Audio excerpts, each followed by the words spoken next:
এ নিয়ে প্রতিবেদন থাকছে সংবাদের পরের অংশে। স্বাগত বিরতিহীন সকাল ৯টার ইন্ডিপেন্ডেন্ট সংবাদে। আপনাদের সাথে আছি আমি জানাতুল ফেরদৌস সুবা এবং আমি রাকিব আহমেদ। আর এবারে জানিয়ে দিব সংবাদ শিরোনাম। বাজেটে কর হার বাড়িয়ে রাজস্ব বাড়ানোর পথেই অর্থমন্ত্রী, গরিবের উপর চাপ বেশি।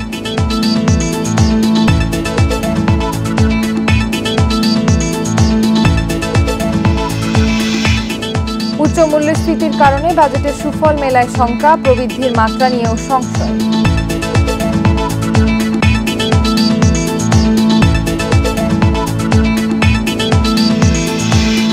রাজশাহী ও সিলেট সিটির ভোটে আজ প্রতীক পাচ্ছেন প্রার্থীরা, প্রচার শুরুর অপেক্ষা।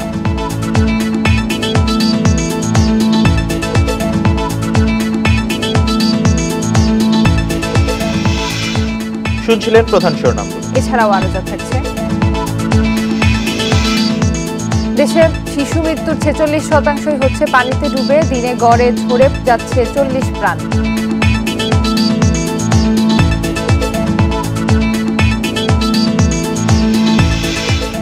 ঢাকায় তাপমাত্রা বেড়েছে প্রায় 4 ডিগ্রি। কাঁচের ভবন, এসির ব্যবহার বাড়া বড় কারণ।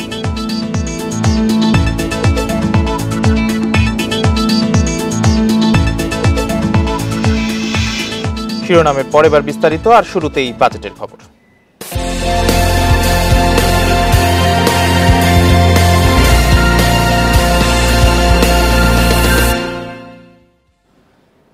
কর হার বাড়িয়ে রাজস্ব আদায় বাড়ানোর সহজ পথেই হাঁটলেন অর্থমন্ত্রী আ.হ.ম মুস্তফা কামাল। তবে করের চাপ সীমিত আয়ের মানুষের উপরই বেশি। করযোগ্য আয় নেই এমন মানুষের কাছেও কর নেয়ার প্রস্তাব করেছেন তিনি। ভ্যাট বসিয়েছেন কলমে। তবে করমুক্ত আয়ের সীমা 50,000 টাকা বাড়িয়ে সীমিত আয়ের মানুষকে একটু স্বস্তি দেওয়ার চেষ্টা করেছেন। আয় ও সম্পদের বৈষম্য ব্যাপকভাবে বাড়লেও ধনীদের উপর কর বানাননি অর্থমন্ত্রী। আয়করে সাধারণ মানুষের জন্য সুখবর একটি, তা হলো করমুক্ত আয়ের সীমা বাড়ছে 50,000 টাকা। তবে উদ্বেগের খবর অনেক। করযোগ্য আয় নেই এমন মানুষের রিটার্ন জমার প্রমাণপত্রে 2,000 টাকা কর বসাতে চান অর্থমন্ত্রী। বিদেশ ভ্রমণে কর বাড়ছে প্রায় 50%। দেশে ও বিমান যাতায়াতে 200 টাকা কর বসাতে চান তিনি। স্বল্প আয়ের মানুষ যারা আয়কর রিটার্ন দেন না, তাদের কর জালে আনতে বেসরকারি কোম্পানি নিয়োগের প্রস্তাব করেছেন অর্থমন্ত্রী। অর্থমন্ত্রীর সুযোগ ছিল ধনীদের ওপর আয়কর বাড়ানোর, কিন্তু ব্যক্তিকরের সর্বোচ্চ সীমা তিনি 25%ই রেখেছেন। সারচার্জ মুক্ত সম্পদের সীমা 1 কোটি টাকা বাড়িয়ে ধনীদের সুবিধা দিতে চান অর্থমন্ত্রী। তবে 50 কোটি টাকার বেশি সম্পদের সারচার্জ 5% বাড়ানোর প্রস্তাব করেছেন। যদিও গুলশান বনানীর মতো অভিজাত এলাকার বিত্তবানরা এই কর কমই দেন। রাজস্ব বাড়ানোর সহজ উপায় হিসেবে অর্থমন্ত্রীর পছন্দ ব্যক্তিগত গাড়ি। একাধিক গাড়ি থাকলে দিতে হবে 25,000 থেকে 3.5 লাখ টাকা পর্যন্ত পরিবেশ কর। এনবিআর কর্মকর্তারা জানিয়েছেন, প্রস্তাবিত বাজেটের আয়কর সংক্রান্ত অল্প কিছু প্রস্তাব সংযোজিত হয়েছে অর্থ বিলে, আর বেশ কিছু প্রস্তাব থাকবে নতুন আয়কর আইনে, যা সংসদে উঠবে 4 জুন। রাজস্ব বাড়ানোর আরেকটি সহজ উপায় ধূমপান। অর্থমন্ত্রীর লক্ষ্য আগামী অর্থ বছরে এ খাত থেকে আয় 6,000 কোটি টাকা বাড়িয়ে 38,000 কোটিতে নেয়া। এজন্য সিগারেটের দাম বাড়ানোর পাশাপাশি উপকরণ আমদানিতে কর, উৎসে কর, কোম্পানির টার্নওভার কর সবই বাড়ানোর প্রস্তাব অর্থমন্ত্রীর। আয় বাড়াতে কলমে 15% ভ্যাট চান অর্থমন্ত্রী। সফটওয়্যার, দেশীয় মোবাইল, প্লাস্টিক, অ্যালুমিনিয়াম পণ্যে ভ্যাট বাড়ানোর প্রস্তাব করেছেন তিনি। জ্বালানি তেলে অ্যাড ভ্যালোরামের পরিবর্তে নির্দিষ্ট কর আরোপের প্রস্তাব করেছেন অর্থমন্ত্রী। এনবিআর কর্মকর্তারা জানান, এই নীতির ফলে বিশ্ববাজারে জ্বালানি তেলের দাম কমলেও রাজস্ব আয় কমবে না। কৃষিজ সহ বেশ কিছু পণ্যের আমদানি শুল্ক বাড়ানোর প্রস্তাব করেছেন অর্থমন্ত্রী। 5 তারকা হোটেল নির্মাণের রেয়াতি সুবিধা উঠে যাচ্ছে। সফটওয়্যার আমদানিতে বাড়ছে শুল্ক। লাগেজ সুবিধায় স্বর্ণ আমদানির পরিমাণ কমিয়ে কর দ্বিগুণ করার প্রস্তাব দিয়েছেন অর্থমন্ত্রী। জমি ও ফ্ল্যাট নিবন্ধনে কর বাড়ানোর প্রস্তাব করেছেন অর্থমন্ত্রী। কর বেড়েছে সিমেন্টের কাঁচামাল আমদানিতেও, যার প্রভাব সব শ্রেণীর মানুষের ওপরই পড়বে সমানভাবে। যদিও অর্থনীতিবিদদের পরামর্শ ছিল ধনীর সম্পদে কর বাড়ানোর। আইএমএফের চাপে রাজস্ব আদায় বাড়াতে মরিয়ে এনবিআর। করযোগ্য আয় নেই এমন মানুষের কাছেও কর আদায়ের প্রস্তাব করল সংস্থাটি। উদ্যোক্তারা বলছেন, শুধু কর হার বাড়িয়ে আইএমএফের শর্ত পূরণের যে পদক্ষেপ নিচ্ছে এনবিআর, তাতে চাপে পড়বে ভোক্তা, ব্যবসা দুপক্ষই। Ruhul Amin, independent news, Dhaka. উচ্চ মূল্যস্ফীতির কারণে বাজেটের কোনো সুফল সাধারণ মানুষ পাবেন না বলছে অর্থনীতিবিদরা। এছাড়া আয় ব্যয়ের কাঠামোতে প্রবৃদ্ধির যে মাত্রা ধরা হয়েছে তা নিয়েও সংশয় তাদের। এদিকে বাজেটকে চ্যালেঞ্জ হিসেবে দেখছেন ব্যবসায়ীরা। একদিকে মূল্যস্ফীতির চাপ, অন্যদিকে ঋণ নেয়া, IMF এর শর্ত পূরণ, সব মিলিয়ে এবারের বাজেটে অনেকটাই সতর্ক অবস্থায় সরকার। এলডিসি উত্তরণকে মাথায় রেখে বড় আকারের বাজেট ঘোষণা করা হলেও বাস্তবায়ন নিয়ে সংশয়ে অর্থনীতিবিদ ও ব্যবসায়ীরা। ব্যক্তি খাত থেকে প্রবৃদ্ধির লক্ষ্য অর্জনের আশা করছে সরকার, কিন্তু ব্যাংক খাত থেকে বড় অঙ্কের ঋণ নেয় তা কতটা সম্ভব হবে তা নিয়ে সন্দিহান অর্থনীতিবিদরা। এই পরিমাণ বিনিয়োগ ব্যক্তি খাতে থেকে দেখানো হচ্ছে, আবার সেই পরিমাণ ঋণ সরবরাহ, আমদানি এবং আমাদের মূল্যস্ফীতি ইত্যাদির ভিতরে একটা বৈপরীত্য রয়ে গেছে। সেই জায়গায় আয় ব্যয়ের কাঠামো এবং প্রবৃদ্ধির মাত্রাটা নিয়ে একটা সংশয় থেকে যাবে। সামগ্রিকভাবে আমরা বলতে চাই যে মূল কথা আমাদের পক্ষ থেকে সেটি হচ্ছে যে চলমান অর্থনৈতিক সংকটগুলো মোকাবেলার ক্ষেত্রে ঘোষিত বাজেটে স্বীকৃতি এবং সমাধান দুটোই অপ্রতুল। আবার মূল্যস্ফীতির চাপ সামলাতেও বাজেটে যথাযথ পদক্ষেপ নেওয়া হয়নি বলে মত বিশ্লেষকদের। টাকা ছাপানোর পরে সেটার ইম্প্যাক্টটা মূল্যস্ফীতির উপর কি হবে, সেটার ইম্প্যাক্টটা আমাদের এক্সচেঞ্জ রেটের উপর কি হবে, ব্যালেন্স অফ পেমেন্টের উপর কি হবে, এবং কিভাবে আমরা সামগ্রিক অর্থনৈতিক ভারসাম্যটা বজায় করতে পারব। এদিকে প্রস্তাবিত বাজেট বাস্তবায়নকে চ্যালেঞ্জ হিসেবে দেখছেন ব্যবসায়ীরা। কর্পোরেট কর হার যদি কমানো হতো তাহলে ব্যবসায়ীদের কর দেওয়ার হার আরও বাড়ত বলে মত তাদের। 2031 এলডিসি গ্র্যাজুয়েশনকে মাথায় রেখে যেহেতু বাজেটটা ঘোষণা করেছেন, সেখানে হ্যাঁ চ্যালেঞ্জ অবশ্যই আছে, যে কালেকশনটা চ্যালেঞ্জ হতে পারে। ইজি যে সকল জায়গা থেকে ট্যাক্স কালেকশন করা যায়, যেমন আপনার অ্যাডসোর্স অথবা আপনার এআইটি অ্যাডভান্স ভ্যাট, এগুলি থেকে কম করে বরঞ্চ একটা জাল বের করে আপনার নতুন নতুন যারা করের আওতায় আনা দরকার তাদেরকে নিয়ে আসা। আমরা মনে করি on average corporate tax in south Asia আমাদের বাংলাদেশেরটা একটু বেশি, এবং আমি মনে করি যে যদি কর্পোরেট ট্যাক্স রেটটা কমিয়ে আনা যায় তাহলে ভবিষ্যতে আরো ব্যবসায়ীরা উৎসাহিত হবে ট্যাক্স দেওয়ার জন্য। কোভিড পরবর্তী সময়ে দারিদ্র্যের সংখ্যা বাড়ায় সামাজিক সুরক্ষা কর্মসূচি আরও জোরদারের তাগিদ অর্থনীতিবিদদের। ইফাতারা, ইন্ডিপেন্ডেন্ট নিউজ। IMF এর শর্ত মেনে সরকার বাজেট দিয়েছে বলে মন্তব্য করেছে বিএনপি। জাতীয় পার্টি মনে করছে এই বাজেট আরো কঠিন করে তুলবে সাধারণ মানুষের জীবন। এদিকে তাৎক্ষণিক প্রতিক্রিয়ায় আওয়ামী লীগ নেতারা বলছেন এটি সংকট ঘুরে দাঁড়ানোর বাজেট। 2023-24 অর্থবছরের বাজেট প্রত্যাখ্যান করেছে বিরোধী রাজনৈতিক দলগুলো। বিএনপি মনে করছে এই বাজেটের করের বোঝা আরও অসহনীয় করবে জনজীবন। বাজেট পেশের পর বনানীর বাসায় বিএনপির স্থায়ী কমিটির সদস্য আমির খসরু মাহমুদ চৌধুরী বলেন, এই বাজেট জনগণের কোনো উপকারে আসবে না। বাজেট তো তারা তো দিচ্ছে, বাজেটের 9 মাসে 36% পূরণ করতে পারেনি। বাজেট তো বড় বড় অঙ্ক দিচ্ছে, আর বাংলাদেশের মানুষকে বড় বড় এই কি বলে অবকাঠামো কথা বলছে। তো বড় বড় অবকাঠামোর মধ্যে বড় বড় চুরি, বড় বড় ডাকাতির তো আমরা ছাড়া কিছু দেখছি না। এদিকে জাতীয় সংসদে বাজেট প্রতিক্রিয়া জানাতে গিয়ে জাতীয় পার্টির চেয়ারম্যান জিএম কাদের বলেন, এই বাজেটে দ্রব্যমূল্য আরও বাড়বে, আরও কঠিন হবে সাধারণ মানুষের জীবন।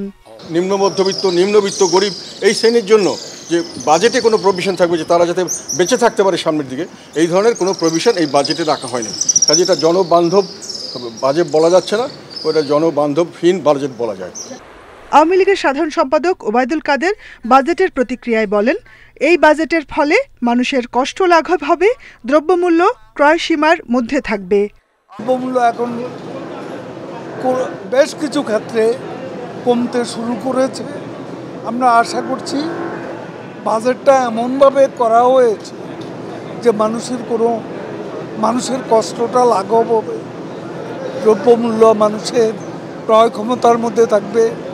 প্রস্তাবিত বাজেটে নিত্যপণ্যের দাম কমবে বলে মনে করেন কৃষিমন্ত্রী আব্দুর রাজ্জাক। দ্রব্যমূল্যের দাম আগামীতে কমে আসবে। ইনফ্লেশনের কথা আমরা বলেছি, এটি 6 ভাগের নিচে অবশ্যই আসবে।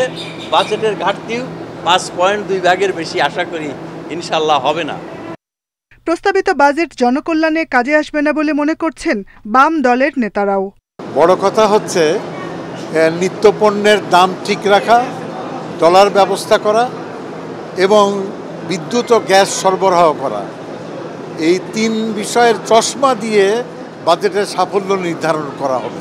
এই চ্যালেঞ্জগুলো আমাদের সামনে রয়েছে, যেটা বলছেন যে বাজারের মূল্যস্ফীতি মূল্য বৃদ্ধি যে ঘটনাগুলো ঘটেছে সেটা কিভাবে নিয়ন্ত্রণ হবে এটা খুব একটা স্পষ্ট আকারে এসছে বলে আমার কাছে মনে হয়নি আর কি। Jahanara Parvin, independent news, Dhaka. বাজেটের পর নিত্যপণ্যের বাজারের প্রভাব নিয়ে জানতে চট্টগ্রাম থেকে যুক্ত হচ্ছেন আমাদের সহকর্মী রাকিব উদ্দিন। রাকিব, বাজেটের পর নিত্যপণ্যের বাজারে কেমন প্রভাব দেখছেন?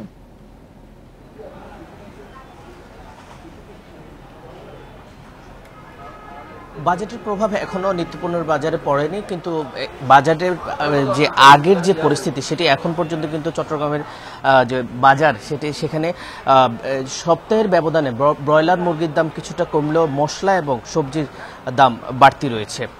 আমরা চট্টগ্রাম বিভিন্ন বাজারে ঘুরে দেখেছি সপ্তাহের ব্যবধানে ব্রয়লার মুরগি যেটি রয়েছে সেটি কেজিতে 20 টাকা কমে বিক্রি হচ্ছে 200 টাকায়।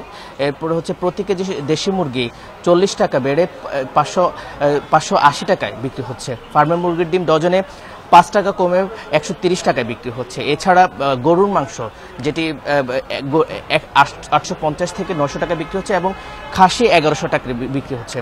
এদিকে যে মশলার বাজার যেটি বলছিলাম সেটি কিন্তু আদার বাজারের সেটি কিন্তু ঝাঁজ এখনো রয়ে গেছে, পেঁয়াজ রসুনের ঝাঁজও আছে। কেজিতে 5 টাকা বেড়ে দেশি পেঁয়াজ বিক্রি হচ্ছে 80 টাকা, কেজিতে 20 টাকা বেড়ে চায়না রসুন বিক্রি হচ্ছে 140 টাকা এবং মিয়ানমারের আদা যেটি 60 টাকা বেড়ে সেটি 240 টাকা বিক্রি হচ্ছে। এছাড়া সবজির বাজারও কিন্তু স্বস্তির খবর নেই, প্রত্যেকটা সবজি কিন্তু 50 টাকার উপরে বিক্রি করা হচ্ছে। সবজি বাজার প্রতি কেজি পেঁপে 50 থেকে 60 টাকা, চিচিঙ্গা 60 টাকা, কুমড়া 50 টাকা, বেগুন 60 টাকা, ঝিঙ্গে 70 টাকা, টমেটো 60 টাকা, ঢেঁড়স 60 টাকা, বরবটি 80 টাকা, পটল 50 থেকে 60 টাকা, কাঁকরোল 60 টাকা। এই নিয়ে আমরা আসলে ভোক্তাদের সাথেও কথা বলছিলাম। ভোক্তারা বারবারই আমাদেরকে যেটি বলছে যে আসলে বাজার তদারকির অভাবেই কিন্তু ব্যবসায়ীরা বিভিন্ন নানা অজুহাতে দাম বাড়াচ্ছে এবং এই অজুহাতের দাম বাড়ানোর কারণে এটি কিন্তু ক্রেতা পর্যায়ে কিন্তু প্রভাব পড়ছে। এবং যারা খুচরা ব্যবসায়ীরা রয়েছে তারা বলছেন যে আসলে পাইকাররা এই বাজার নিয়ন্ত্রণ করে এবং এই নিয়ন্ত্রণের কারণেই কিন্তু আসলে প্রভাবটি ক্রেতাদের মধ্যে পড়ছে। এই ছিল চট্টগ্রামের বাজার থেকে আমার কাছে সর্বশেষ। চট্টগ্রাম থেকে বাজার পরিস্থিতি জানাচ্ছিলেন সহকর্মী রাকিব উদ্দিন। নিখোঁজ ব্যক্তিদের খোঁজ দেওয়ার নামে প্রতারণা করছে একটি চক্র। কখনো হাইওয়ে, কখনো রেলওয়ে পুলিশের এসআই পরিচয়ে দুর্ঘটনার নাটক সাজিয়ে জরুরি চিকিৎসার নামে হাতিয়ে নিচ্ছে টাকা। এমন প্রতারক চক্রের 3 সদস্যকে আটকের পর গোয়েন্দা পুলিশ বলছে 6 মাসে এই চক্রের শিকার হয়েছে 350 মানুষ। প্রতারক মোস্তাফিজ এভাবেই নিজেকে হাইওয়ে পুলিশের এসআই পরিচয় দিয়ে ফোন করেন বরিশালের শিকারপুরের এক পরিবারের কাছে। তাদের হারিয়ে যাওয়া স্বজনকে উদ্ধারের কথা জানান, বলেন দুর্ঘটনায় মৃত্যুর মুখে থাকা সেই স্বজনের চিকিৎসার খরচ না দিলে তাকে বাঁচানো যাবে না। 5000 টাকার মতো লাগবে। এখন আপনারা যদি একটু হেল্প করতে পারেন হয়তো দ্রুত আমি এই জিনিসগুলো নিয়ে আসতে পারবো আর কি। পাশ থেকে আহত হওয়ার নাটক করেন মোস্তাফিজের সহযোগী। এতে ভয় পেয়ে টাকা পাঠায় ভুক্তভোগীর পরিবার। আমরা সবাই একটু সিম্পাথি ফিল করি, সাথে সাথে আমরা টাকা পাঠিয়ে দিয়েছি, কিন্তু আসলে এরকম কোনো ঘটনা ঘটেনি। আমার চাচা ফিরে আসছে তার নিজের মতনই। এমন একাধিক অভিযোগের তদন্তে নামে গোয়েন্দা পুলিশ। রাজধানীর বংশাল থেকে আটক করা হয় মুস্তাফিজ ও তার 2 সহযোগীকে। পেপার পত্রিকায় নিউজ দেয় হারানো বিজ্ঞপ্তি, ফেসবুকে দেয় হারানো বিজ্ঞপ্তি, নাম্বার, ওখানে নাম্বার নিয়ে আমি মুস্তাফিজের ভাইকে দিই। কান্দার অভিনয় করে, মানে এইটুকুই আমার কাজ, আর বেশি কিছু না। হাইওয়ে থানা বা জিআরপি থানা পরিচয় দিয়ে তারপরে বলি যে আপনাদের রুগী হসপিটালে আছে, বলার পরে যদি বিশ্বাস হয় তাহলে টাকা দেয়। জামালপুরের দেওয়ানগঞ্জে বাড়ি মুস্তাফিজের। একসময় রিকশা চালালেও মাদকে আসক্ত হয়ে পড়েন। চট্টগ্রামে গিয়ে মনিরুলের নামে একজনের সঙ্গে শুরু করেন প্রতারণা। জালকাটির মনিরের সাথে তার পরিচয় হয়। এই পরিচয় কিভাবে পরিচয় হয়, তাকে সে কিভাবে প্রতারণা করতে হয় সেটা সে শিক্ষা লাভ করে তার মনিরের কাছ থেকে। পুলিশ বলছে মুস্তাফিজের 6 মাসের মোবাইল ব্যাংকিংয়ে মিলেছে 13 লাখ টাকার লেনদেনের তথ্য। 6000, 10,000, 5,000 এরকমভাবে টাকা নিয়েছে এবং তার অ্যাকাউন্টে আমরা 12.5 লক্ষ টাকার মতো পেয়েছি এবং সে স্বীকার করেছে যে এইগুলি যে সে প্রতারণার মাধ্যমে টাকাগুলি সে ইনকাম করেছে। এ ধরনের প্রতারণা থেকে বাঁচতে যাচাই বাছাই করে টাকার লেনদেনের পরামর্শ গোয়েন্দা পুলিশের। Masudur Rahman, independent news, Dhaka. রাজশাহী ও সিলেট সিটি কর্পোরেশন নির্বাচনে প্রার্থীদের প্রতীক বরাদ্দ আজ সকাল 9টা থেকে রিটার্নিং কর্মকর্তাদের কার্যালয়ে শুরু হবে কার্যক্রম। এর আগে গতকাল পর্যন্ত রাজশাহীতে ৮ জন কাউন্সিলর প্রার্থী মনোনয়নপত্র প্রত্যাহার করেছেন। ফলে সাধারণ কাউন্সিলর পদের প্রার্থীর সংখ্যা দাঁড়িয়েছে ১১৩ জনে। মেয়র পদে আছেন আওয়ামী লীগের মেয়র প্রার্থী HM খায়রুজ্জামান লিটন সহ ৪ জন। সিলেটে স্বতন্ত্র মেয়র প্রার্থী শাহজাহান মিয়া আপিলের প্রার্থিতা ফেরত পাওয়ায় সিটি নির্বাচনে মেয়র পদে প্রার্থী ৭ জন। এছাড়া সাধারণ ওয়ার্ডে কাউন্সিলর পদে ২৭৩ জন ও সংরক্ষিত ওয়ার্ডে কাউন্সিলর পদে ৮৭ জন প্রার্থী রয়েছেন। প্রতীক বরাদ্দের পর ২ সিটিতে শুরু হবে আনুষ্ঠানিক প্রচার। সিলেট ও রাজশাহী সিটি কর্পোরেশনে EVM এ ভোট গ্রহণ ২১ জুন।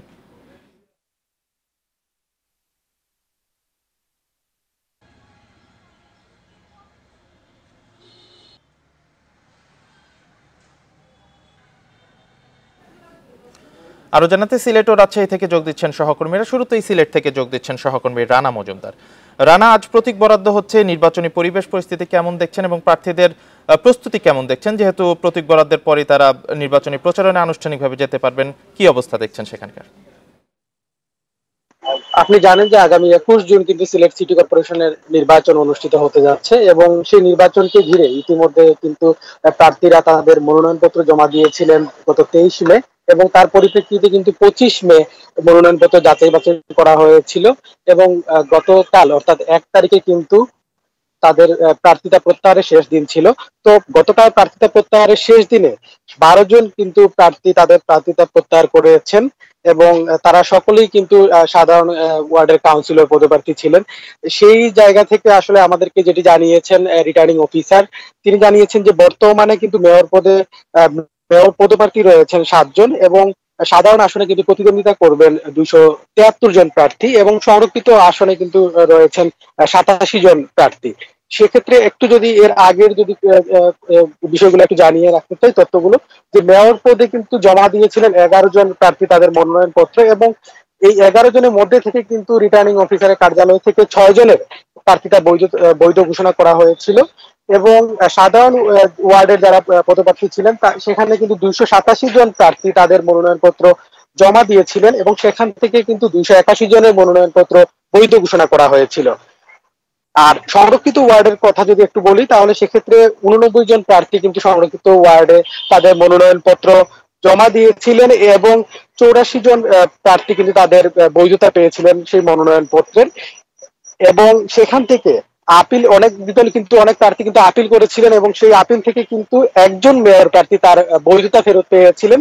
মোহাম্মদ শাহজাহান মিয়া স্বতন্ত্র প্রার্থী, তিনি কিন্তু তার বৈধতা ফেরত পেয়েছিলেন এবং কাউন্সিলর প্রার্থী হিসাবে আরো ৭ জন প্রার্থী কিন্তু তাদের বৈধতা পেয়েছিলেন। এবং আজকে ২ জুন অর্থাৎ আজকে কিন্তু প্রতীক বরাদ্দের দিন এবং আমরা বর্তমানে রয়েছি রিটার্নিং অফিসারের কার্যালয়ের সামনে এবং সেখানের একটু পরেই কিন্তু আসলে প্রতীক বরাদ্দের অনুষ্ঠানটি আনুষ্ঠানিকভাবে শুরু হবে। আপনি তথ্য সংগ্রহ করতে থাকুন এবং আমাদের সাথেই থাকুন। এবার রাজশাহী থেকে আমাদের সাথে যোগ দিচ্ছেন সহকর্মী মাইনুল হাসান।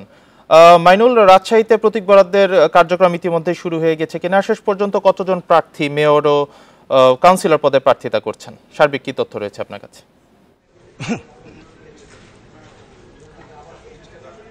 হ্যাঁ, রাজশাহীতে আমরা জানি যে রাজশাহী শিল্পকলা একাডেমিতে সকাল ৯টা থেকে আজকে যে প্রতীক বরাদ্দ সিটি নির্বাচনে সেইটি শুরু হওয়ার কথা রয়েছে এবং আমরা এর মধ্যে দেখতে পাচ্ছি যে এইখানে যেসব প্রতিদ্বন্দ্বী প্রার্থী আছে তারা কিন্তু এখানে যে রাজশাহী শিল্পকলা একাডেমি এখানে আসা শুরু করেছেন এবং এখানে তারা আনুষ্ঠানিকতার ঢোকার আগেই কিন্তু এখানে ইভিএম, যেহেতু রাজশাহী সিটি কর্পোরেশনের প্রায় ভোটটি কিন্তু ইভিএম হবে, সেক্ষেত্রে ইভিএম এর প্রদর্শনী করা হচ্ছে। প্রার্থী এবং তাদের সাথে যারা সমর্থক আছে তাদের কাছে ইভিএম এ কিভাবে ভোট দেওয়া যাবে, ইভিএম এর কাজটা কিভাবে ভোট দিতে হবে, এই বিষয়গুলো তারা নির্বাচন কমিশনের পক্ষ থেকে কিন্তু এখন তাদেরকে দেখানো হচ্ছে। আমরা জানি যে এইবার যে ২৩ মে সবশেষ মনোনয়নপত্র উত্তোলন জমা দেওয়ার দিন ছিল, ওই দিনে রাজশাহী সিটি কর্পোরেশনের যে যারা প্রার্থী ছিলেন তারা জমা দিয়েছে। পরবর্তীতে যাচাই বাছাই অনেকে বাদ পড়ে, পরে আপিল শুনানিতে কিছু বৈধ হয় এবং সর্বশেষ যেহেতু গতকালকে ১ তারিখ মনোনয়নপত্র প্রত্যাহারের শেষ দিন ছিল, অর্থাৎ এই দিনের পরে আমরা দেখতে পাচ্ছি রাজশাহী সিটি কর্পোরেশনের সংরক্ষিত কাউন্সিলর পদে ৪৬ জন প্রতিদ্বন্দ্বিতা করছে। সাধারণ কাউন্সিলর পদে 124 জন মনোনয়ন তুলেছিলেন, বৈধ হয়েছিলেন 121 জন এবং এদের মধ্যে প্রত্যাহার 9 জন করে নেওয়ার ফলে এখন সর্বশেষ 112 জন প্রার্থী কিন্তু প্রতিদ্বন্দ্বিতা করছে 30টি ওয়ার্ডে। এবং আরেকটি বিষয় যে এই 30টি ওয়ার্ডের মধ্যে সবচেয়ে বেশি যেখানে প্রতিদ্বন্দ্বী প্রার্থী রয়েছে সেটি হলো 28 নম্বর ওয়ার্ড, সেটি হলো সেখানে 9 জন প্রার্থী প্রতিদ্বন্দ্বিতা করছেন, 26 নম্বর ওয়ার্ডে 6 জন প্রার্থী প্রতিদ্বন্দ্বিতা করছেন এবং 29 নম্বর ওয়ার্ডে 7 জন, 11 নম্বর ওয়ার্ডে 4 জন এবং 18 নম্বর ওয়ার্ডে 6 জন। অর্থাৎ বলা যায় যে বেশ কিছু ওয়ার্ডে প্রায় 5 থেকে 7 জন বা 9-এর অধিক প্রার্থী আছে। এইসব এলাকাতে কিন্তু নির্বাচন কমিশনের নজরটা সবচেয়ে বেশি এবং তারা বলছে নির্বাচনে কোনো ধরনের যেন বিশৃঙ্খলা না হয়, আচরণবিধি ভঙ্গের যেন কোনো বিষয় না উঠে আসে, সেইটি তারা যেন প্রার্থীদেরকে সচেতন করছে। আর আরেকটি বিষয় যে আমরা জানি যে রাজশাহী সিটি কর্পোরেশনের 30টি ওয়ার্ডের মধ্যে 20 নম্বর যে ওয়ার্ডটি আছে সেইখানে কোনো প্রতিদ্বন্দ্বী না থাকায় রবিউল ইসলাম নামে একজন প্রার্থী তিনি কিন্তু আগেই বিনা প্রতিদ্বন্দ্বী নির্বাচিত হয়েছেন, সেক্ষেত্রে তার সেখানে নির্বাচন হচ্ছে না।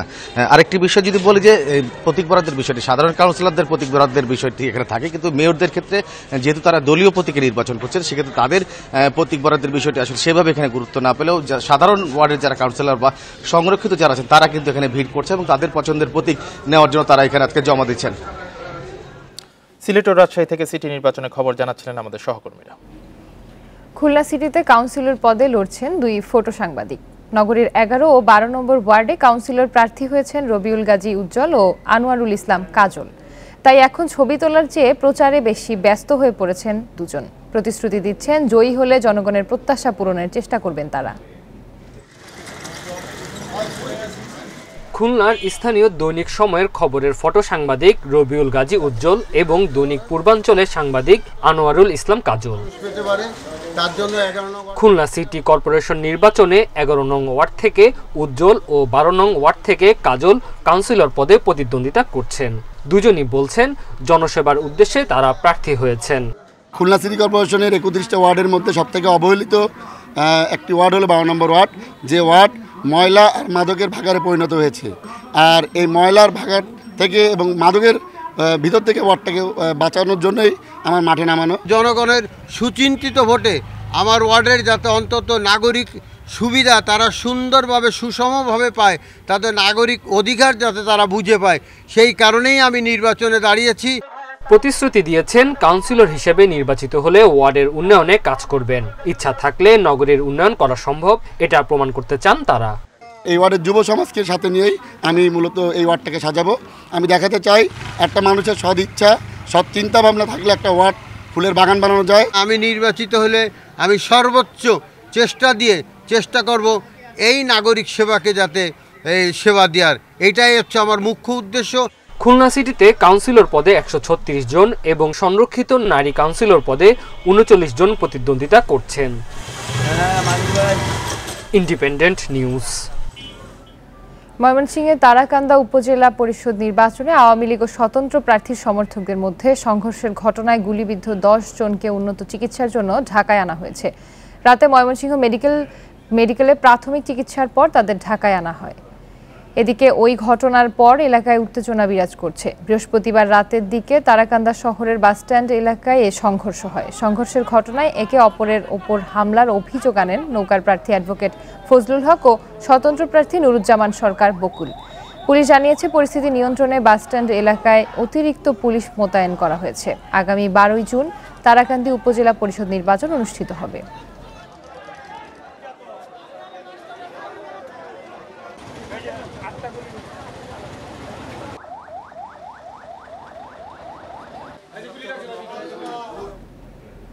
বিস্তারিত জানাতে ময়মনসিংহ থেকে যোগ দিচ্ছেন সহকর্মী আবু সালে মুসা। মুসা, যারা গুলিবিদ্ধ হয়েছেন তাদের শারীরিক অবস্থা এখন কেমন? এ ঘটনায় কি কোনো মামলা হয়েছে? কেউ গ্রেপ্তার হয়েছেন?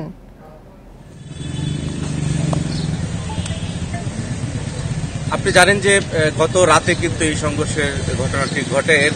3-4 দিন আগে থেকে কিন্তু তারাকান্দায় এক ধরনের উত্তেজনা বিরাজ করছিল এবং কাল রাত 8টার দিকে আওয়ামী লীগের যে প্রার্থী অ্যাডভোকেট ফজলুল হক তার সমর্থকরা একটি মিছিল বের করে এবং সেই মিছিলটি কিন্তু স্বতন্ত্র যে প্রার্থী ঘোড়ামার্কা নুরুজ্জামান বকুল ওনার যে নির্বাচনী ক্যাম্প রয়েছে সেটি সামনে দিয়ে যাওয়ার সময় এই সময় কিন্তু দুই পক্ষের মধ্যে সংঘর্ষের ঘটনা ঘটে এবং সেই সময় গুলি বিনিময়ের ঘটনা ঘটে, ককটেল বিস্ফোরণের ঘটনা ঘটে। পুরো তারাকান্দা শহর কিন্তু তখন রণক্ষেত্রে পরিণত হয় এবং এ সময় শেরপুর ময়মনসিংহে যে সড়কটির যান চলাচল সম্পূর্ণ বন্ধ হয়ে যায়। রাত 8টা থেকে 11টা পর্যন্ত সেখানে যান চলাচল বন্ধ থাকে। এরপর আহতদেরকে ময়মনসিংহ মেডিকেল কলেজ হাসপাতালে ভর্তি করা হয়। এখানে প্রায় 18 জন আহত রোগীকে ময়মনসিংহ মেডিকেল কলেজ হাসপাতালে ভর্তি করা হয়েছে বলে আমরা জানতে পেরেছি। তার মধ্যে 8 জনকে প্রাথমিক চিকিৎসা দেওয়ার পর তাদেরকে ছেড়ে দেওয়া হয় এবং বাকি গুলিবিদ্ধ যে 10 জনকে উন্নত চিকিৎসার জন্য তারা ঢাকায় প্রেরণ করেছেন। আমি এ বিষয়ে কথা বলেছিলাম স্বতন্ত্র প্রার্থী নুরুজ্জামান বকুল। উনি আমাদেরকে যেটি জানিয়েছেন যে তাদের যারা আহত হয়েছে সেই আহতদেরকে ময়মনসিংহ মেডিকেল কলেজ হাসপাতালে যখন চিকিৎসার জন্য আনা হয় তারপর কিন্তু সরকারি দলের লোকজন বাধার কারণে কিন্তু তাদের সেই চিকিৎসা সেবাটি ব্যাহত হয় এবং সেই কারণে তাদেরকে উন্নত চিকিৎসার জন্য ঢাকায় প্রেরণ করা হয়েছে বলে উনি আমাদেরকে জানিয়েছেন। উনি যেটি জানিয়েছেন যে আসলে অতর্কিতভাবেই আওয়ামী লীগের লোকজন কিন্তু তার ঘোড়ামার্কার যে দলীয় কর্মী রয়েছেন তাদের উপর হামলা চালায় এবং সেই তখন এই ঘটনাটি ঘটে এবং উনি যেটি জানিয়েছেন যে যুবলীগ নেতা যে আব্দুল মান্নান তার নেতৃত্বে কিন্তু এই ঘটনাটি ঘটে এবং এই মুহূর্তে আমরা যতদূর জানতে পেরেছি হাসপাতাল সূত্রে যে 10 জন গুলিবিদ্ধ হয়েছে 10 জন গুলিবিদ্ধ হওয়ার মোটামুটি সবার অবস্থা আশঙ্কা মুক্ত রয়েছে বলে ডাক্তাররা আমাদেরকে জানিয়েছেন। এই মুহূর্তে তারাকান্দার পরিস্থিতি থমথমে অবস্থা বিরাজ করছে। আগামী 12 জুন এখানে উপজেলা নির্বাচন অনুষ্ঠিত হবে এবং এলাকায় কিন্তু এই মুহূর্তে অতিরিক্ত পুলিশ মোতায়েন রয়েছে বলে আমরা জানতে পেরেছি। এই ছিল এই ঘটনার সর্বশেষ। ময়মনসিংহ থেকে জানাচ্ছিলেন সহকর্মী আবু সালে মুসা। নাটোরে এক ব্যবসায়ীকে হত্যার অভিযোগে লালপুর বাগাতিপাড়া আসনের সংসদ সদস্য শহীদুল ইসলাম বকুল সহ 5 জনের নামে আদালতে হত্যা মামলার আবেদন করেছেন ভুক্তভোগী পরিবার। বৃহস্পতিবার সকালে নিহত আইয়ুব আলীর স্ত্রী বাদী হয়ে আদালতে মামলার আবেদন করেন। মামলার বিবরণীতে বলা হয় 2020 সালের 20 ফেব্রুয়ারি টাকা পাওনা রয়েছে বলে এমপি বকুলের নির্দেশে আইয়ুব আলীকে বাড়ি থেকে তুলে নিয়ে যায় অভিযুক্তরা। পরে এমপি নির্দেশে তার বাড়ির পাশে গাছের সাথে বেঁধে নির্যাতন করা হয়। এ সময় তার কাছ থেকে সাদা স্ট্যাম্পে জোরপূর্বক স্বাক্ষর দাবি করে। স্বাক্ষর করতে অস্বীকৃতি জানালে এমপির নির্দেশে তাকে পিটিয়ে মেরে ফেলা হয়। এ ঘটনায় নিহতের স্ত্রী মামলা দায়ের করতে চাইলে নেয়নি পুলিশ। 3 বছর পর নিহতের স্ত্রী বকুল সহ 5 জনের নামে আদালতে হত্যা মামলার আবেদন করেন। 15 জুন মামলার আদেশের দিন ধার্য করেছেন আদালত।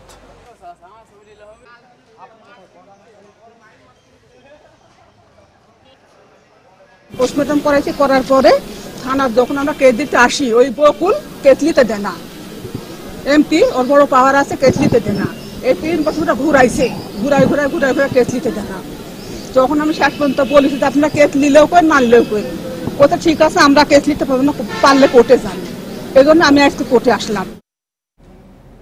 ফেনীর দাগনভূঞা সরকারি ইকবাল মেমোরিয়াল ডিগ্রি কলেজের এক ছাত্রকে র্যাগিংয়ের অভিযোগ উঠেছে।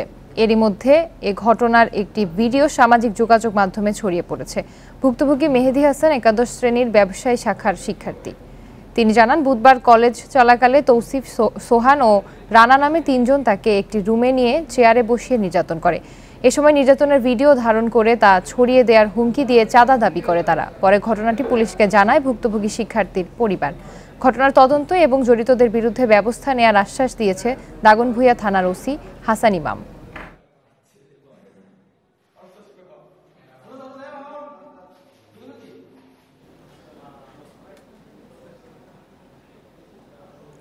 দেশে 12 বছরের বেশি বয়সী শিশু নিউমোনিয়া ও ডায়রিয়ার চেয়েও বেশি মারা যাচ্ছে পানিতে ডুবে। গবেষণা বলছে দেশে 18 বছর পর্যন্ত বয়সী শিশু মৃত্যুর 46 ভাগেরই প্রধান কারণ পানিতে ডুবা। চিকিৎসকেরা বলছেন শতভাগ প্রতিরোধযোগ্য এই মৃত্যু মেনে নেওয়া কঠিন। থেমে গেছে কোলাহল, চাঞ্চল্য। পুরো বাড়ি মাতিয়ে রাখা দুরন্ত 3 শিশু হঠাৎই চিরদিনের মতো নীরব। তারা সবাই একই পরিবারের, বয়স 10 বছরের কম। খেলতে গিয়ে বাড়ির পাশের পুকুরে পড়ে মৃত্যু হয় 3 ভাই বোনের। শুধু এই 3 জন নয়, গত বছর পটুয়াখালীতে পানিতে ডুবে মারা গেছে দেশের সর্বোচ্চ 72 শিশু। দেশে প্রতিদিন পানিতে ডুবে মারা যায় প্রায় 40 শিশু। বছরে এই সংখ্যা 14,000। এদের মধ্যে অর্ধেকের বয়স 1 থেকে 5 বছরের মধ্যে। পটুয়াখালী, চাঁদপুর, কক্সবাজার, পঞ্চগড়, নেত্রকোনায় মৃত্যুর হার বেশি। ডুবে মারা যাওয়ার ঘটনা বেশি হয় দুপুরে, আর বেশিরভাগ মৃত্যুই হয় আগস্টে। এটা কোনোভাবেই প্রত্যাশিত না, এটা কোনোভাবেই মেনে নেওয়া যায় না যে আমার একটা বাচ্চা পানিতে পড়ে মারা যাচ্ছে। ড্রাউনিংয়ের এই জায়গায় খুব দুইটা জিনিস খুব সিরিয়াস, একটা হচ্ছে তার ল্যাক অফ স্কিল, যে বেঁচে থাকার স্কিল, ওইটা একটা রিস্ক ফ্যাক্টর বলছে। আরেকটা হচ্ছে যখন ছোট স্কিল অ্যাকোয়ার করার টাইম হয় নাই তখন তাকে সুপারভিশন এনশিওর করা। তো এই দুইটা স্কিল, দুইটা রিস্ক ফ্যাক্টরকে এলিমিনেট করলে আমার বাচ্চা মরবে না, এটা হচ্ছে একটা সায়েন্সের কথা। মৃত্যু প্রতিরোধে 16 জেলার 45 উপজেলায় 8000 ডে কেয়ার সেন্টার করছে সরকার। বাবা মা কর্মস্থলে যাওয়ার পর এসব সেন্টারে রেখে সাঁতার শেখানো হবে শিশুদের। 1 থেকে 5 বছর বয়সী থেকে যদি কোনো ডে কেয়ার সেন্টার রাখা যায়, যেমন ওদের নাম দেওয়া হয় সেটা আঁচল, মায়ের আঁচলের সঙ্গে মিল রেখে আর কি, তাহলে কিন্তু এটা একটা সিরিয়াস ব্যারিয়ার হয়। কিছু বিষয় নিয়ে খেলাধুলা করাচ্ছে, পড়ালেখা করাচ্ছে, এই জিনিসগুলো করলে ডে কেয়ার সেন্টারের মতো, তখন কিন্তু এটা হাইলি এফেক্টিভ হয়েছে। ডুবে যাওয়া রোধে হাঁটতে শেখার পর শিশুর প্রতি খেয়াল রাখা এবং সঠিক বয়সে সাঁতার শেখানোর পরামর্শ বিশেষজ্ঞদের। Hasan Misba, independent news, Dhaka. এক মৃত্যু আর 23 জনকে উদ্ধারের মধ্য দিয়ে শেষ হলো শ্যামলীর অগ্নিকাণ্ড। প্রায় 2.5 ঘন্টার চেষ্টায় 20 তলা এই ভবনের আগুন নিয়ন্ত্রণে আনে ফায়ার সার্ভিসের 13টি ইউনিট।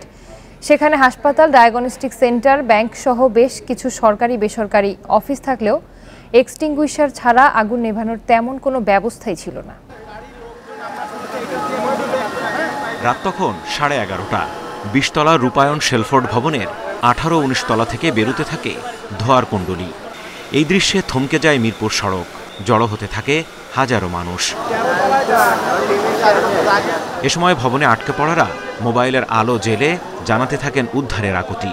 গ্লাস ভেঙে উপর থেকেই হাত ইশারা দিচ্ছে, অনেকে নামার জন্য, লাফ দেওয়ার জন্য প্রস্তুতি নিচ্ছিল। তখন আমরা এখানকে থেকে দাঁড়িয়ে এবং তাদের ইশারা দিচ্ছি যে দাঁড়ানোর দরকার নাই। যে টপ ফ্লোরে প্রথম আগুনটা ধরছে, ওই ফ্লোর থেকে আপনার 2টা লোক মোবাইলে লাইট মারতেছিল। তো লাইট মারার ক্ষেত্রে ওই লোক 2টা অনেকক্ষণ ধরে নামার চেষ্টা করতেছিল, বাট কোনো দিক দিয়ে নামার অপশন খুঁজে পায়নি। ডাটা সাপটি আমাদের লোক ছিল, আমাদের এরা থাকে এখানে, ওরা খুব আতঙ্কে ছিল। হ্যাঁ, ওরা বের হয়ে চলে আসছে, ফায়ার সার্ভিস আসার পর বের হয়েছে আর কি। এর কিছুক্ষণের মধ্যে আসে ফায়ার সার্ভিস, একে একে যোগ দেয় 13টি ইউনিট। ল্যাডারের সাহায্যে ভবনটি থেকে উদ্ধার করা হয় 5 নারী সহ 23 জনকে। ধোঁয়ায় অসুস্থ হয়ে পড়ায় বেশ কয়েকজনকে পাঠানো হয় হাসপাতালে। মোট 4 জন ছিল, 4 জন থেকে 3 জন নেমে গেছে। না, ওখানে রাত 2টার দিকে আগুন নিয়ন্ত্রণে আসায় সবাই যখন স্বস্তিতে, তখনই একজনের মরদেহ নিয়ে বেরিয়ে আসেন ফায়ার সার্ভিস কর্মীরা। 19 তলায় থাকা ডাটা সফটওয়্যার কর্মী ছিলেন ওই ব্যক্তি। ফায়ার সার্ভিস বলছে, নিচ থেকে 20 তলা পর্যন্ত বিদ্যুৎ, টেলিফোন, এসি সহ নানা কেবলের মাধ্যমে আগুন ছড়িয়ে পড়ে। শর্ট সার্কিট থেকেই এর সূত্রপাত বলে ধারণা করা হচ্ছে। এই বিল্ডিংয়ের যেসব অগ্নি নিরাপত্তা সরঞ্জামাদি আমরা পেয়েছি, তার মধ্যে শুধুমাত্র কাজ করেছে এক্সটিংগুইশারগুলো, বাট এটা ছাড়া আমরা কোনো রকম অগ্নি নিরাপত্তার জন্য যেসব সরঞ্জামাদি ছিল, যেমন হোজ রিল ছিল, তারপরে হাইডেন্ট পয়েন্ট আমরা সেরকম পাইনি। আগুন লাগার পরপরই বন্ধ করে দেওয়া হয় ভবনটির সামনের সড়কের গাবতলীমুখী লেন। এতে যানজট দেখা দেয় পুরো মিরপুর রোড জুড়ে। পরে ভোর রাতের দিকে স্বাভাবিক হয় পরিস্থিতি। Zahidul Bashar, independent news, Dhaka. এদিকে শ্যামলীতে রূপায়ণ শেলফোর্ড ভবনে আগুন লাগার পর ঝুঁকিতে পড়ে ভবনে থাকা 3 হাসপাতালের রোগীরা। বৃহস্পতিবার রাত 11:30টার দিকে বহুতল ভবন থেকে স্বজন ও ফায়ার সার্ভিস কর্মীরা রোগীদের নামিয়ে আনেন। এর মধ্যে গুরুতর অনেকেই পাশের সোহরাওয়ার্দী মেডিকেল কলেজ হাসপাতাল, জাতীয় অর্থোপেডিক হাসপাতালে ভর্তি করা হয়। তবে অনেক স্বজনদের দেখা গেছে আশেপাশের ভবনের নিচে রোগী নিয়ে অপেক্ষা করতে, সেখানেই ফ্লোরে রাখা হয়েছে রোগীকে। স্বজনরা জানান, অনেক রোগীকে গ্লাস ভেঙে পাশের নির্মাণাধীন ভবন দিয়ে বের করতে হয়েছে। এছাড়া ধোঁয়ার মধ্যে সিঁড়ি দিয়ে নামাতে গিয়ে অনেক রোগী আরও বেশি অসুস্থ হয়ে পড়েন। 20 তলার ভবনটিতে 3টি হাসপাতাল সহ চিকিৎসা কেন্দ্র রয়েছে 6টি। আমাকে রোগী ছিল 3 তলায়, বুঝছেন, 3 তলা পর্যন্ত আমি যাই দেয়, ওই যে আগুনই জ্বলে সিঁড়ির সাইডে। গেঞ্জি খুলি আমার মুখ বাঁধছি, মুখ বানিয়া দুমার আমার ভিতরে যে না যায়, শ্বাস বন্ধ হয়ে গেলে তো আমার বেজাল। 3 তলা ফ্লোরে যাইয়া বাবাকে উঠাইলাম, বাবারে উঠাইয়া পাতালি কোলো করিয়া সিঁড়ি বাইয়া নিচে আনছি। পেশেন্ট পার্টির যারা ছিল তারা এবং আমাদের হসপিটাল স্টাফ, আমরা সবাই যতটুকু পারি বের করতেছিলাম। এর মধ্যে তো প্রচুর পরিমাণে ধোঁয়া হয়ে গেছে। নামাও কষ্টকর হয়ে যাচ্ছে।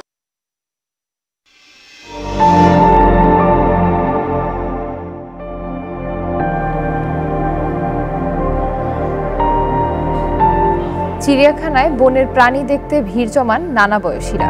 তবে এই উপস্থিতি কতটা পছন্দ করে সেসব জীবজন্তু?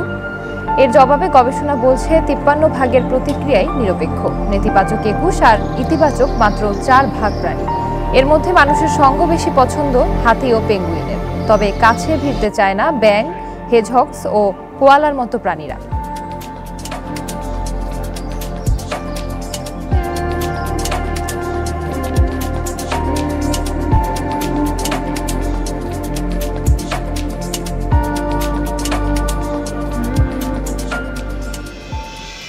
এ নিয়ে প্রতিবেদন থাকছে সংবাদের পরের অংশে। চলে যাচ্ছি পরবর্তী খবরে।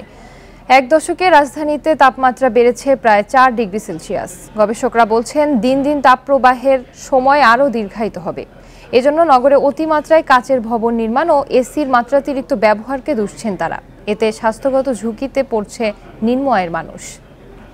রাজধানীর ব্যস্ততম এলাকা এই গুলশান।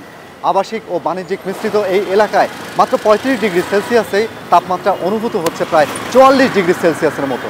গবেষকেরা বলছেন নগর জুড়ে এই কাচের ভবনের সংখ্যা বৃদ্ধি পাওয়ায় তাপ বিকিরণ ঘটছে অনেক বেশি, আর এতেই নগরবাসী গরমের অনুভূতিটাও আগের তুলনায় কয়েক গুণ বেড়ে গেছে। স্ট্যামফোর্ড বিশ্ববিদ্যালয়ের গবেষণা বলছে রাজধানীতে এলাকাভেদে তাপমাত্রার ভিন্নতা দেখা দিয়েছে। জাতীয় চিড়িয়াখানা ও বোটানিক্যাল গার্ডেনে 32 ডিগ্রি সেলসিয়াস থাকলেও একই সময়ে তেজগাঁও শিল্পাঞ্চলে পারদ উঠছে 36.5 ডিগ্রিতে। একই অবস্থা অন্য এলাকাতেও।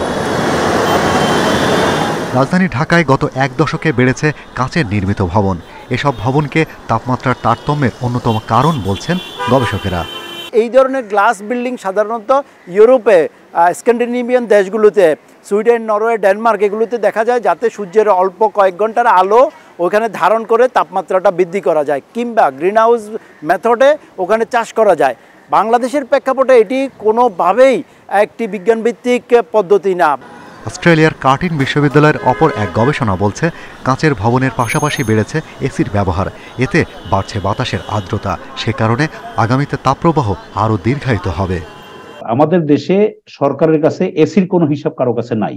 কতটা এসি লাগাচ্ছে, কতটা এসি বাড়ছে, কোন জায়গায় এসি দেওয়া হবে, এখন তো যে কেউ গণহারে এসি লাগাচ্ছে, বিকজ তাপমাত্রা বেড়ে যাচ্ছে। এখন নাম্বার অফ হিট ওয়েভস, যেটাকে আমরা বলি 3 ডিগ্রি 3 দিনের বেশি থাকবে, 4 দিনের বেশি থাকবে, বিভিন্ন থ্রেশহোল্ড দিয়ে যেটাকে ব্যাখ্যা করে, সেটার পরিমাণ দিন দিন বাড়ছে। আর শহর অঞ্চলের মধ্যে ঢাকা তো একটা, you are sitting in a burning, কি বলে যে একটা বার্নার। গবেষকেরা বলছেন বৈশ্বিক জলবায়ু পরিবর্তনের বিরূপ প্রভাবকে আরও ত্বরান্বিত করছে স্থানীয় নানা কর্মকাণ্ড। তাই রাজধানী সহ নগরের তাপমাত্রা নিয়ন্ত্রণে পরিবেশ বান্ধব অবকাঠামো নির্মাণ, জলাধার সংরক্ষণ ও পর্যাপ্ত গাছ রোপণের বিকল্প নেই। Shahriar Anirban, independent news, Dhaka.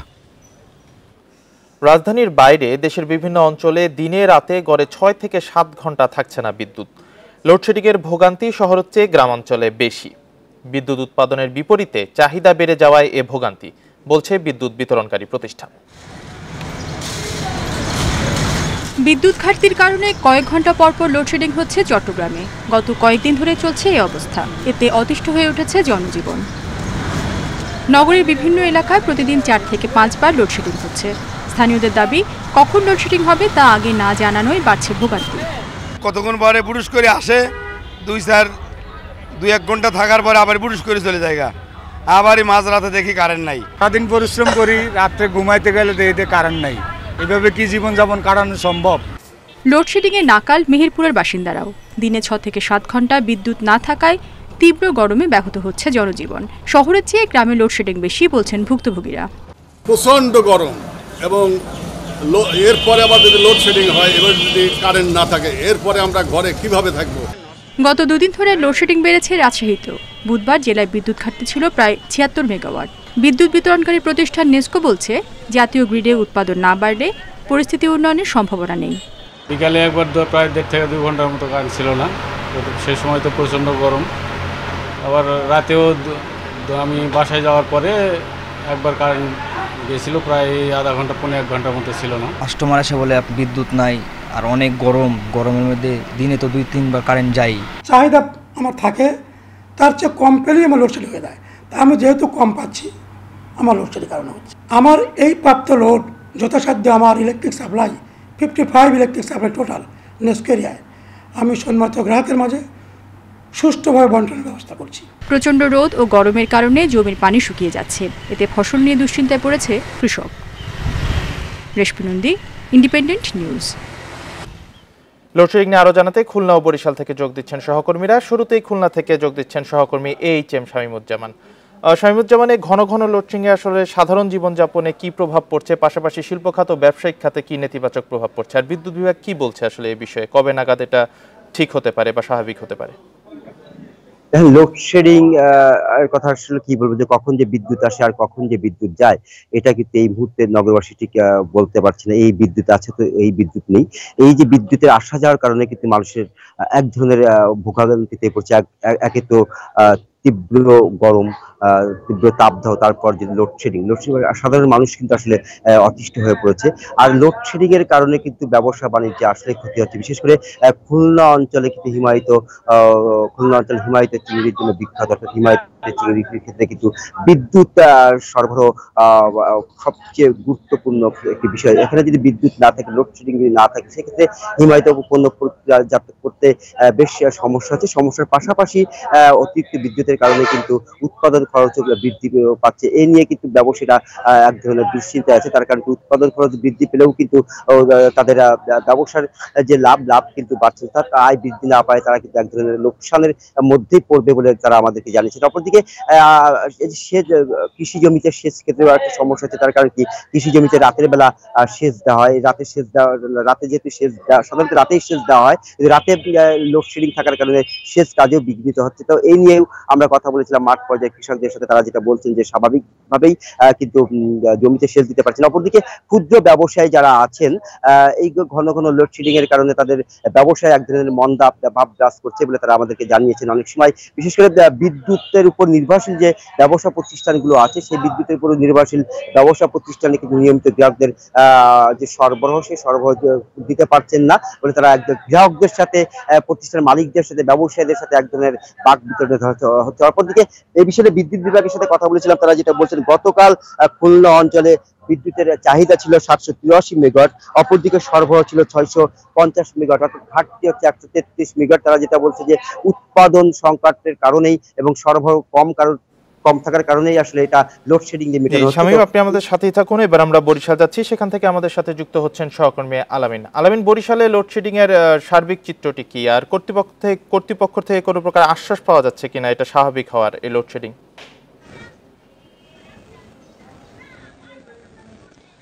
বরিশালে কিন্তু সকাল থেকে একদম রাত অবধি প্রায় 5 থেকে 6 বার লোডশেডিং হচ্ছে।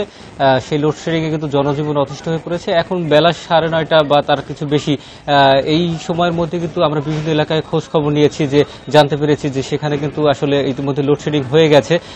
অনেক জায়গায় এখনো বিদ্যুৎ নেই, এরকমেরই একটি অবস্থার ভিতরে চলছে। আর বিষয়টি হচ্ছে যে প্রচুর গরম, রোদের তীব্রতা বাড়ছে। আর রোদের তীব্রতা বাড়ার সাথে সাথে, বেলা বাড়ার সাথে সাথে কিন্তু আসলে যখন লোডশেডিংটি হয় তখন মানুষের মধ্যে একটি আতঙ্ক সৃষ্টি হয়, যে গরমে তাদের অসহ্য একটি ভাবের সৃষ্টি হয়। মানুষ কিন্তু আসলে বাতাসের একটি চাহিদা যেটি রয়েছে, সেই চাহিদাটি কিন্তু মেটাতে পারছে না।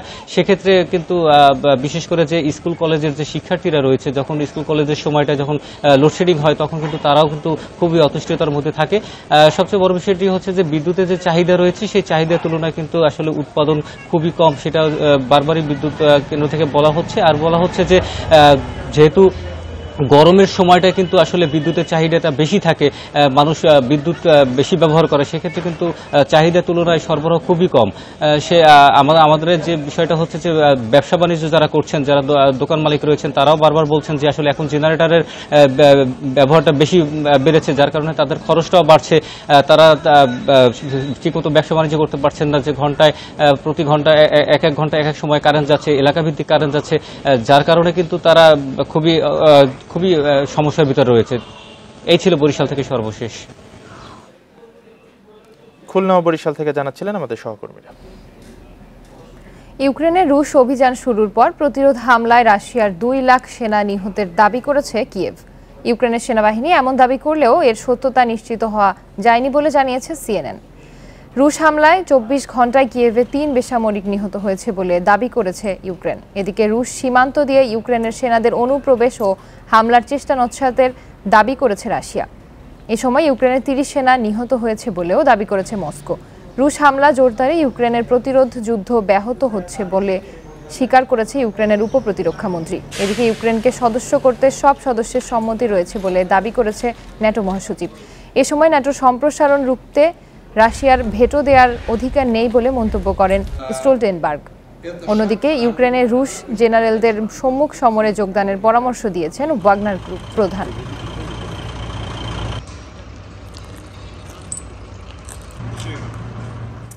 মেক্সিকোর পশ্চিমাঞ্চলে মরদেহ সম্বলিত ৪৫টি ব্যাগের সন্ধান মিলেছে।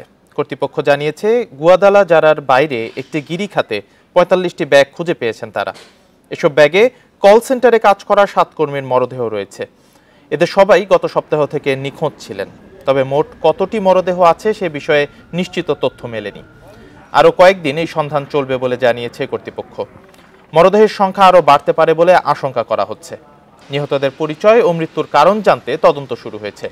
সরকারি হিসেবে মেক্সিকোতে 1 লাখের বেশি মানুষ নিখোঁজ রয়েছে। 2007 সালে মাদক বিরোধী অভিযান জোরদারের পর এই নিখোঁজের সংখ্যা বেড়েছে বলে জানিয়েছে বিবিসি। রিয়াল মাদ্রিদের সাথে 14 বছর সম্পর্কের ইতি টানছেন কারিম বেনজেমা। যেতে চান সৌদি আরবের ক্লাব আল ইত্তিহাদে। 2 বছরের চুক্তিতে বেনজেমাকে পেতে 40 কোটি ইউরো দিতে চায় সৌদি ক্লাবটি। সংবাদ সম্মেলনে শীঘ্রই আনুষ্ঠানিকভাবে রিয়াল মাদ্রিদ ছাড়ার ঘোষণা দিতে পারেন এই ফরাসি স্ট্রাইকার। যদিও ফরাসি গণমাধ্যম ফুদ মেরকাতের খবর, ফ্রি এজেন্ট হিসেবে আল ইত্তিহাদে নাম লেখাতে চান বেনজেমা। রিয়াল কর্তৃপক্ষকে ক্লাব ছাড়ার বিষয়টি জানিয়েছেন তিনি। চলতি মাসের শেষে বার্নাবুর সাথে বেনজেমার বর্তমান চুক্তি শেষ হচ্ছে। বর্তমানে সৌদি ক্লাব আল নাসেরের হয়ে খেলছেন বেনজেমার সাবেক সতীর্থ ক্রিস্টিয়ানো রোনালদো। ছুটির দিনে পরিবার নিয়ে চিড়িয়াখানায় যাওয়ার চল সব দেশেই চোখে পড়ে। বন্য প্রাণীদের দেখে আনন্দ পান ছোট বড় সবাই। কিন্তু পশুরা ঠিক কতটা আনন্দ পায়, আদৌ পায় কিনা তা জানতে এক গবেষণা চালিয়েছেন একদল ব্রিটিশ গবেষক। তাদের তথ্য বলছে প্রজাতিভেদে ভিন্ন ভিন্ন আচরণ করে প্রাণীরা। চিড়িয়াখানায় প্রাণীদের দেখতে হরহামেশাই ভিড় করেন নানা বয়সী মানুষ। ছোটরা তো বটেই, বড়রাও উপভোগ করেন পশুদের নানা কীর্তি।